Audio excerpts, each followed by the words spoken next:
A decade after India first got 4G, and when private telecom players are at the cusp of 5G deployment, government-owned BSNL is yet to be allotted 4G airwaves.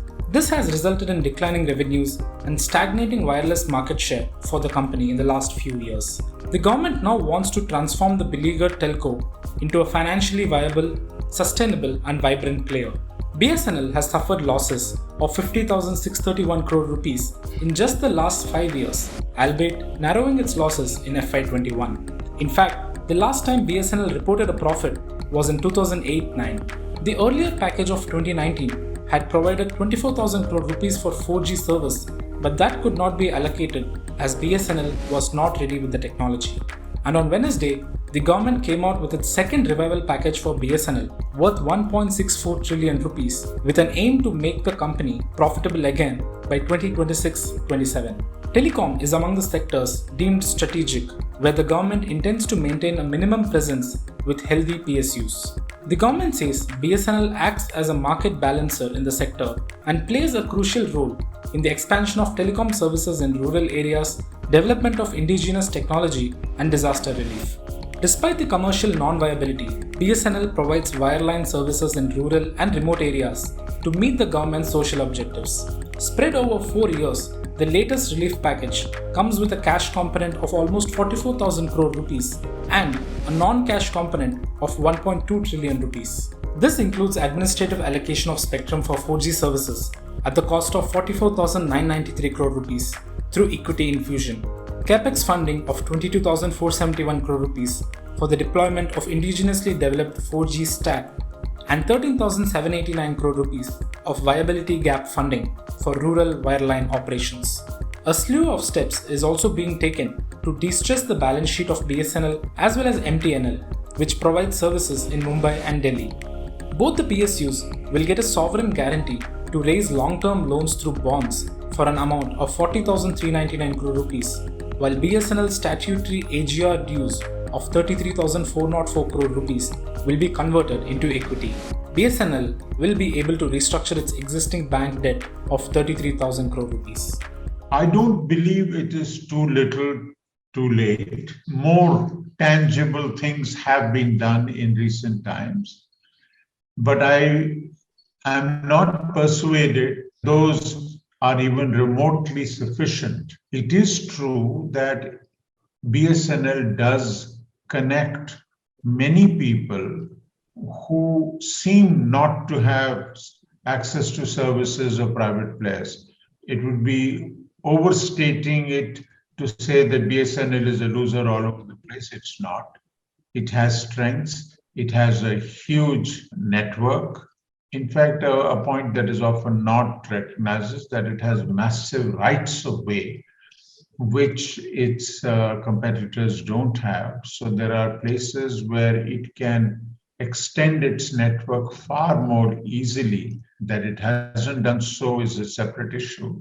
It is true that BSNL has been starved of funds, but BSNL has been starved of management autonomy. It has been starved of timely decisions by the government. It has been starved of having of freedom in the choice of its technology, in the choice of its vendors, and so on and so forth. Another measure is the merger of BBNL with BSNL to facilitate a wider utilization of the infrastructure laid under the BharatNet project, which aims to connect 6.5 lakh villages with broadband by 2025, but is way behind its target. By March 2022, only 27% of the villages received connectivity. However, the infrastructure created under BharatNet will continue to be a national asset, accessible on a non-discriminatory basis to all the telecom service providers for the purposes of providing internet services through Wi-Fi hotspots, fiber to the home connections, leased lines, dark fiber, and backhaul to mobile towers, among others. The 2019 package, worth some 70,000 crore rupees, also envisaged a merger of BSNL and MTNL, which has since been put off. About 40% of that revival package for the two state-run telcos was towards a VRS package for employees over 50 years of age. BSNL's employee strength was brought down to less than 90,000 from over 1.65 lakh, and as a result, its wage bill was cut down by half.